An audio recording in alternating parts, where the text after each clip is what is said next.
ಕಾಯಿಸಿದೆ ವೀರಕಂಬಳ picture cinema. ಇದು 27 February 26 release ಆಗುತ್ತೆ.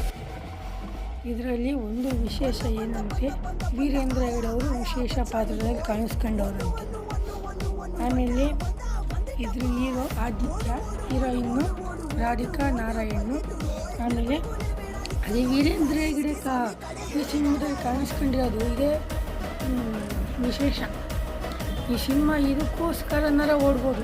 ಈ ಮೂವಿ ಗ್ಯಾರಂಟಿ ಚೆನ್ನಾಗಿ ಓಡುತ್ತೆ ಅನಿಸುತ್ತೆ. ಯಾಕೆಂದರೆ ವೀರೇಂದ್ರ ಹೆಗಡೆ ಧರ್ಮಸ್ಥಳದ ಧರ್ಮಾಧಿಕಾರಿ. ಅವರು ಧರ್ಮಸ್ಥಳದಲ್ಲಿ ಎಷ್ಟು ಫೇಮಸ್ ಆಗವ್ರೆ. ಜೊತೆಗೆ ಧರ್ಮಸ್ಥಳ ಅನ್ನೋಕ್ಕಿಂತ ಕರ್ನಾಟಕ ಅನ್ನೋದು ಅಂದರೂ ಸಾಲಲ್ಲ, ಭಾರತ ಪೂರ್ತಿ ಫೇಮಸ್ ಆಗವ್ರೆ, ಪ್ರಸಿದ್ಧ ಧರ್ಮಸ್ಥಳದ ಧರ್ಮಾಧಿಕಾರಿ ಆದ್ದರಿಂದ ಅವ್ರು ನಡೆಸಿರೋದ್ರಲ್ಲಿ ಹೆಂಗೆ ಓಡುತ್ತೆ ಅನ್ನೋದನ್ನು ನೋಡ್ಬೇಕು ನಾವು.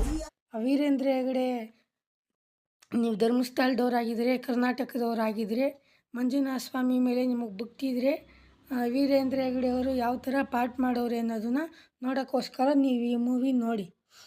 ಈ ಮೂವಿ ಇಷ್ಟ ಆದರೆ ಕಮೆಂಟ್ ಮಾಡಿ. ಆಮೇಲೆ ಈ ಪೋಸ್ಟು ನಾನು ರಾತ್ರಿ ಹಾಕ್ತಾಯಿದ್ದೀನಿ.